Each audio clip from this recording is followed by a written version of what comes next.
जिल्हा परिषदेच्या निवडणुका अगदी तोंडावर येऊन ठेपलेल्या आहेत। पन्हाळा तालुक्यातील नेहमी चर्चेत असणारा मतदारसंघ म्हणजे 7वे जिल्हा परिषद मतदारसंघ। यंदाच्या निवडणुकीत उमेदवार म्हणून कोणाचा चेहरा असणार आणि विजयश्री कोण खेचून आणणार याबाबत आता चर्चा रंगू लागली आहे।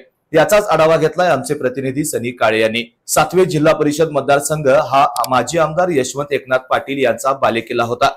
या मतदारसंघामधून त्यांचे पुत्र अमरसिंह पाटील यांनी अनेक वेळा निवडणुका लढवलेल्या आहेत। गेल्या जिल्हा परिषद निवडणुकीमध्ये मात्र या मतदारसंघामध्ये जनसुराज्य शक्ती पक्षाचे शिवाजीराव मोरे आणि काँग्रेस पक्षाकडून माजी आमदार यशवंत एकनाथ पाटील यांचे पुत्र गोकुळचे संचालक अमरसिंह पाटील या दोघांमध्ये थेट लढत झाली। यामध्ये जनसुराज्य शक्ती पक्षाचे शिवाजीराव मोरे हे विजयी झाले होते।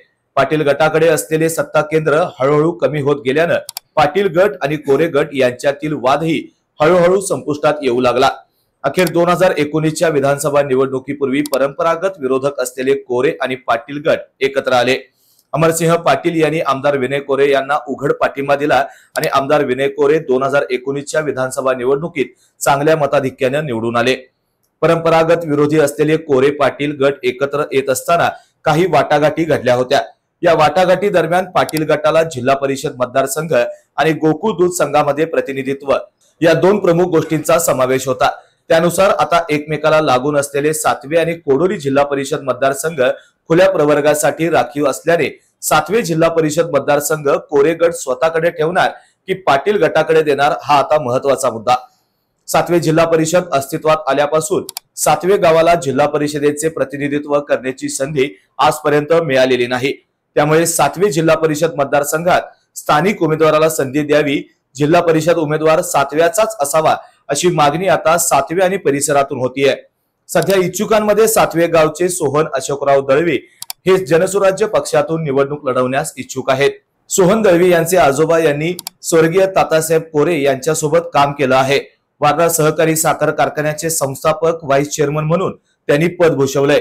त्याचबरोबर सोहन दळवी यांचे बंधू संजय दळवी जे आमदार विनय कोरे यांचे खंदे समर्थक आणि विश्वासू निकटवर्तीय मानले जातात, त्यांचा जिल्हाभरातील नेत्यांशी देखील चांगला संबंध आहे आणि सोहन दळवी यांचा सामाजिक कार्यातून आणि व्यवसायातून जनसंपर्क मोठा आहे। 7 दशकांपासून निकटवर्ती असून सुद्धा आजपर्यंत संधी मिळाली नाही। मात्र यावेळी संधी मिळावी यासाठी कोरे यांच्याकडे त्यांनी उमेदवारीची मागणी केली आहे।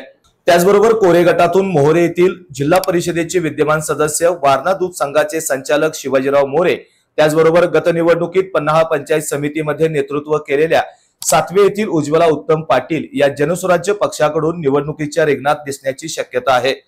जिल्हा परिषदेमध्ये सध्या कोरे गटाकडून उमेदवारी मागण्यासाठी ही प्रमुख नावं चर्चेत आहेत।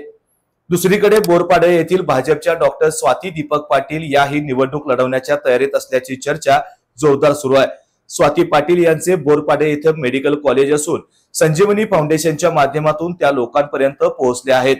सध्या भाजप महाराष्ट्र राज्य महिला सचिव म्हणून त्या काम पाहत असून गेल्या 2 वर्षात आरोग्य शिबिरे, महिला मेळावे आणि विविध उपक्रमांच्या माध्यमातून महिलांचा मोठा गट त्यांच्यासोबत सक्रिय असल्याचं चित्र या मतदारसंघात पाहायला मिळतंय। एकूणच पाहायला गेलं तर विनय कोरे यांचा बालेकिल्ला असलेल्या या परिसरात कोरे यांच्या विचारानेच उमेदवार ठरवला जातो असं समीकरण यापूर्वी मतदारसंघाने अनुभवलेलं आहे। इतर कोणत्याही पक्षाची फार मोठी मोर्चे बांधणी या मतदारसंघामध्ये नसल्याने प्रामुख्याने जनसुराज्य शक्ती पक्षाचाच उमेदवार या मतदारसंघाचे नेतृत्व करेल असं चित्र सध्या तरी निर्माण झालेलं आपल्याला पाहायला मिळतंय।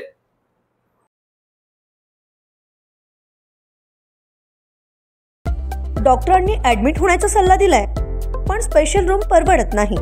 मग टेन्शन घेऊ नका। सूर्य हॉस्पिटलने प्रथमच अगदी कमी किमतीत सर्व सोयींयुक्त आणि रुग्णांची गरज लक्षात घेऊन बजेट फ्रेंडली रूम्स उपलब्ध केले आहेत। कॅशलेस सुविधांसह खिशाला परवडणाऱ्या किमतीत budget friendly economic special room. पत्ता कोंडावळ चौक, लक्ष्मीपुरी, कोल्हापूर। संपर्क 9822 63 54 69।